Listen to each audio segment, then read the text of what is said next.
Intiimkirurgi operatsioon tundlikkust ei mõjuta, see tähendab seda, et ta seda ei halvenda, pigem ta parandab naise elukvaliteeti.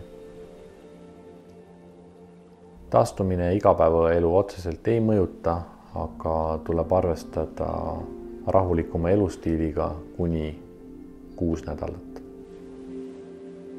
Kirurgiaga erilisi komplikatsioone ja ohte ei kaasne, aga tuleb arvestada, et enne operatsioonile tulekut peab see olema kindlasti väga läbimõeldud ja kergekäeliselt ei maksa seda operatsiooni ette võtta.